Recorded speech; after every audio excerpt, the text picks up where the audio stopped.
Chapter 10. Don Diego. Don Diego de Esposa y Valdez awoke, and with languid eyes and aching head he looked round the cabin, which was flooded with sunlight from the square windows astern. Then he uttered a moan and closed his eyes again, impelled to this by the monstrous ache in his head. Lying thus, he attempted to think, to locate himself in time and space. But between the pain in his head and the confusion in his mind, he found coherent thought impossible. An indefinite sense of alarm drove him to open his eyes again and once more to consider his surroundings. There could be no doubt that he lay in the great cabin of his own ship, the Cinco Llagas, so that his vague disquiet must be surely ill-founded. And yet stirrings of memory, coming now to the assistance of reflection, compelled him uneasily to insist that here was something that is not as it should be. The low position of the sun, flooding the cabin with golden light from those square ports astern, suggested to him at first that it was early morning, on the assumption that the vessel was headed westward. Then the alternative occurred to him. They might be sailing eastward, in which case the time of day would be late afternoon. That they were sailing he could feel from the gentle forward heave of the vessel under him. But how did they come to be sailing, and he, the master, not know whether their course lay east or west, nor to be able to recollect whither they were bound? His mind went back over the adventure of yesterday, if of adventure it was. He was clear on the matter of the easily successful raid upon the island of Barbados. Every detail stood vividly in his memory up to the moment at which, returning aboard, he had stepped onto his own deck again. There memory abruptly and inexplicably ceased.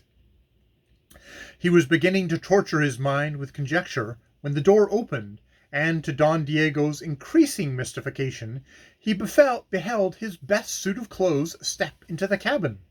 It was a singularly elegant and characteristically Spanish suit of black taffeta with silver laces that had been made for him a year ago in Cadiz, and he knew each detail of it so well that it was impossible that he could now be mistaken. The suit paused to close the door, then advanced towards the couch on which Don Diego was extended, and inside the suit came a tall, slender gentleman of about Don Diego's own height and shape. Seeing the wide, startled eyes of the Spaniard upon him, the gentleman lengthened his stride. "Awake, eh?" said he in Spanish.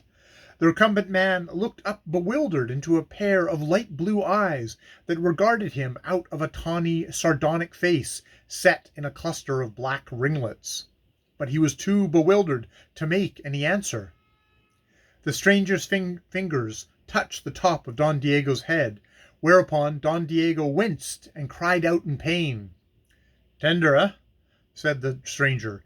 He took Don Diego's wrist between thumb and second finger, and then, at last, the intrigued Spaniard spoke. "Are you a doctor?" "Among other things." The swarthy gentleman continued his study of the patient's pulse. "Firm and regular," he announced at last, and dropping the wrist, "You've taken no great harm." Don Diego struggled up into a sitting position on the red velvet couch. "Who the devil are you?" he asked, "and what the devil are you doing in my clothes and aboard my ship?" The level black eyes went up. A faint smile curled the lips of the long mouth. "You are still delirious, I fear. This is not your ship. This is my ship, and these are my clothes." "Your ship?"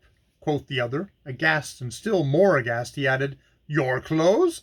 But then, wildly, his eyes looked about him. They scanned the cabin once again, scrutinizing each familiar object. "Am I mad?" he asked at last. "Surely this ship is of the Cinco Llagas."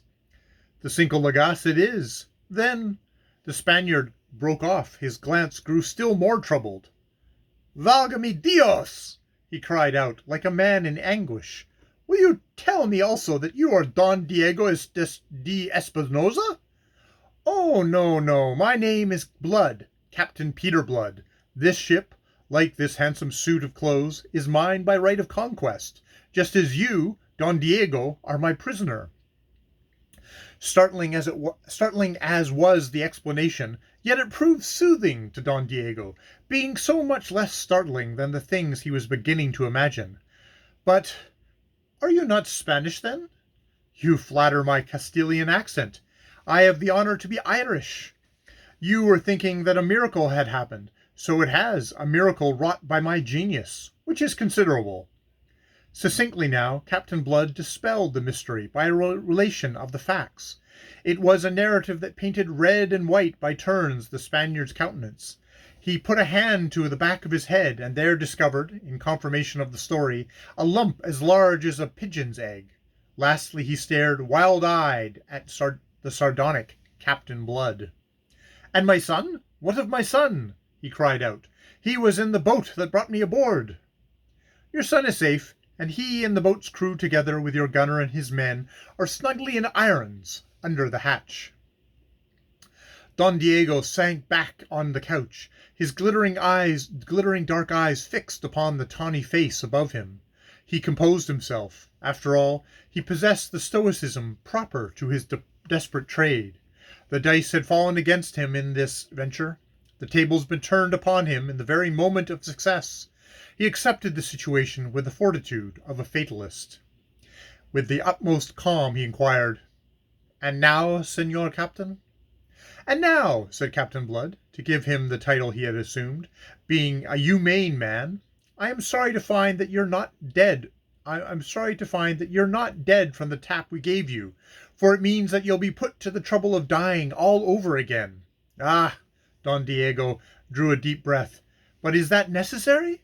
he asked, without apparent perturbation. Captain Blood's blue eyes approved his bearing. Ask yourself," he said. "Tell me, as an experienced and bloody pirate, what, in my place, would you do yourself?" "Ah, but there is a difference." Don Diego sat up to argue the matter. "It lies in the fact that you boast yourself a humane man." Captain Blood perched himself on the edge of the long oak table. "But I'm not a fool," said he, "and I'll not allow a natural Irish sentimentality to stand in the way of my doing what is necessary and proper. You and your 10 surviving scoundrels are a menace on the ship. More than that, she is none so well founded in water and provisions.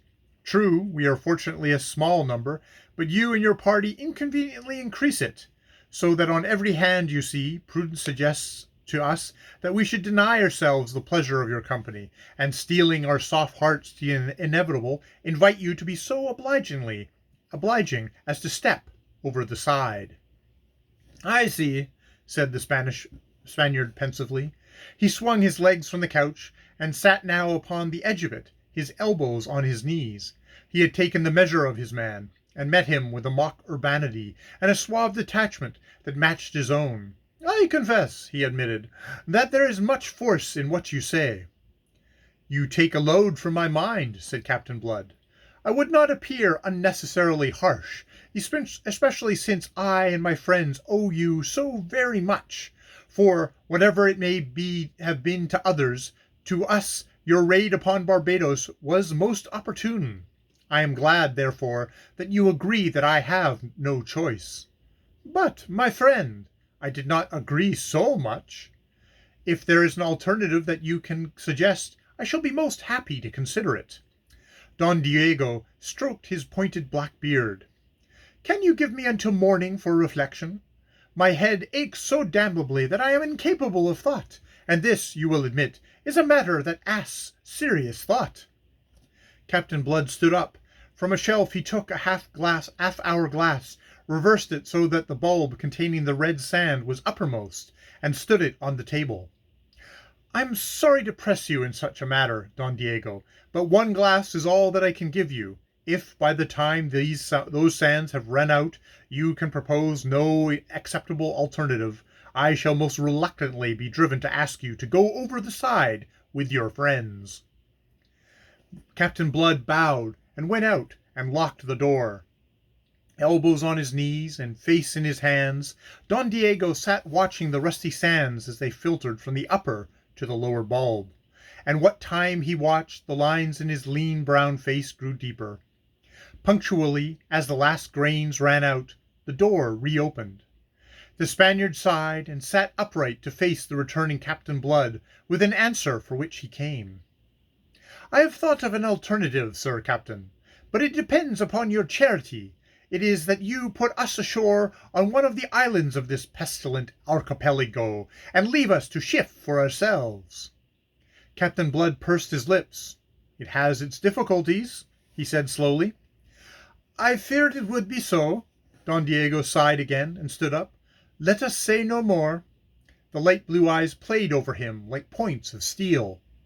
"You are not afraid to die, Don Diego?"